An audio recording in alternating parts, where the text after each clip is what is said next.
శ్రీమాతే నమః. పిల్లల కోసం శ్లోకాలు, స్తోత్రాలు అవి రోజుకో శ్లోకంలో చెప్తున్నాం కదా. పిల్లల కోసం కథలు ఈ ఛానల్లో చెప్పుకుందాం. ఇక్కడ కూడా పిల్లల కోసం అని ఒక ప్లేలిస్ట్ ఉంటుంది. అందులో వెతికితే అన్ని పిల్లల కోసం కనిపిస్తాయి. ఈరోజు మొదటి కథ చెప్పుకుందాం. ద్వాపర యుగంలో చిత్రపర్ణుడు అనే అపూర్వ చిత్రకారుడు ఉండేవారు. ఆయన అనేక మహారాజుల చిత్రాలు చిత్రించి విలువైన బహుమతులు ఎన్నో పొందారు.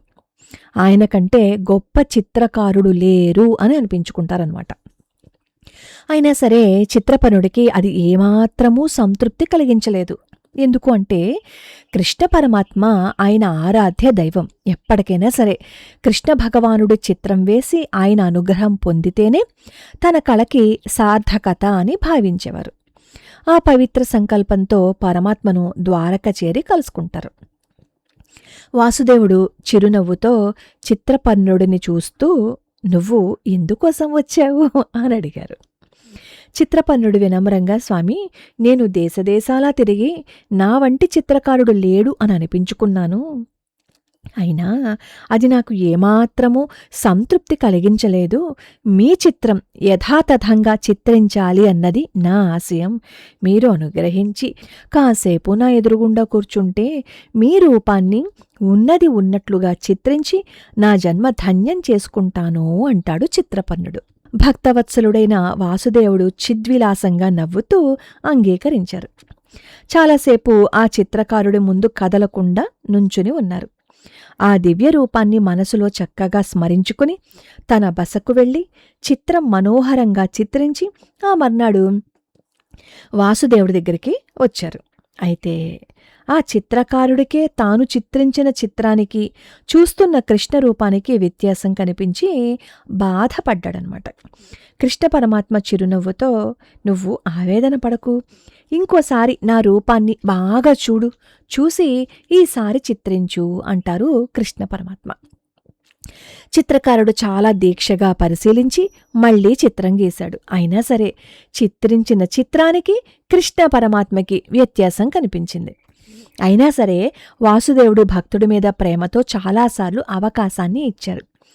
అయితే అంత గొప్ప చిత్రకారుడికి తను చిత్రించిన పరమాత్మ రూపం ఏ విధంగా సంతృప్తి ప్రసాదించలేదు. దాంతో మానసికంగా కృంగిపోయాడు.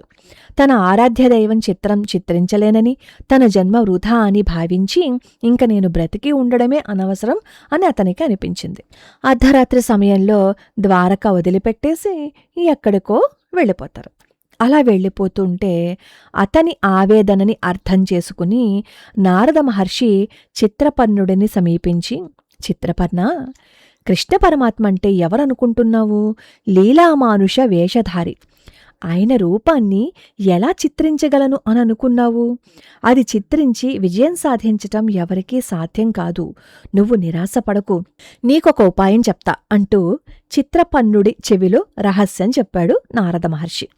చిత్రపర్ణుడికి ఎంతో సంతోషం వేసింది. ఒక పెద్ద అద్దం తీసుకుని దానిపై పట్టు వస్త్రాన్ని కప్పి కృష్ణ పరమాత్మని సందర్శించారు. కృష్ణ పరమాత్మ అదే చిరునవ్వుతో, "చిత్రపర్ణ, ఈరోజైనా నా చిత్రాన్ని సంతృప్తిగా చిత్రించగలిగావా?" అని అడుగుతారు. చిత్రపర్ణుడు పట్టు వస్త్రాన్ని తొలగించి ఆ అద్దాన్ని పరమాత్మ ముందుంచి, "పరమాత్మ, మీరు ఇంక ఎన్ని రూపాలలో కనిపించినా మీ ప్రతిబింబం ఇందులో ప్రతిఫలిస్తుంది. అపూర్వ చిత్రకారులై ప్రపంచాన్నే చిత్రించిన మిమ్మల్ని యథాతథంగా చిత్రించాలి అని అనుకోవటం నా అపరాధం. మన్నించండి స్వామి" అని పాదాల మీద పడిపోయాడు. కృష్ణ పరమాత్మ వాత్సల్యంగా అతన్ని లేవనెత్తి, "నాయనా, చిత్తం అనే అద్దం పరిశుద్ధంగా ఉంటేనే పరమాత్మ స్వరూపం స్పష్టంగా కనిపిస్తుంది" అని అనుగ్రహించి ఆశీర్వచనం చేశారు. దీన్నించి మనం ఏం నేర్చుకోవాలి?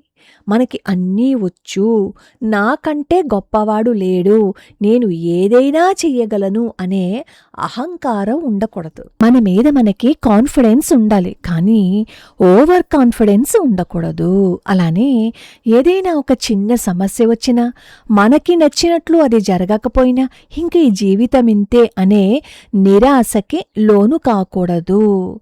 మనం అలా నిరాశకి లోను కాకుండా మన ప్రయత్నం చేస్తూ ఉంటే ఖచ్చితంగా మార్గం కనిపిస్తుంది. మన మనస్సులో ఉన్న కల్మషాన్నంతా తీసి పక్కన పెట్టేస్తే భగవంతుడి అనుగ్రహం ఉంటుంది అని మనకి ఈ చిత్రపర్ణుడి కథ ద్వారా తెలిసింది కదా. కాబట్టి పిల్లలు, ఎప్పుడు ఏ కష్టమొచ్చినా, ఏదైనా మనకి అనుకున్నట్లుగా జరగకపోయినా ఎప్పుడూ నిరాశపడకూడదు. ప్రయత్నించాలి. ప్రయత్నిస్తే ఖచ్చితంగా విజయం మనకి సొంతమవుతుంది. అలానే మన మీద మనకి కాన్ఫిడెన్స్ ఉండాలి, కానీ ఓవర్ కాన్ఫిడెన్స్ ఉండకూడదు.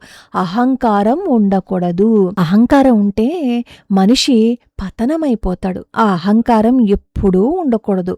వినయంగా ఉంటేనే అది మనకి ఆభరణం అవుతుంది. అప్పుడే భగవంతుడు మనకి అనుగ్రహాన్ని చూపిస్తారు కదా. బావుంది కదా. ఇంకా బజ్జోవాలి. రేపు ఇంకొక మంచి కథని తెలుసుకుందాం.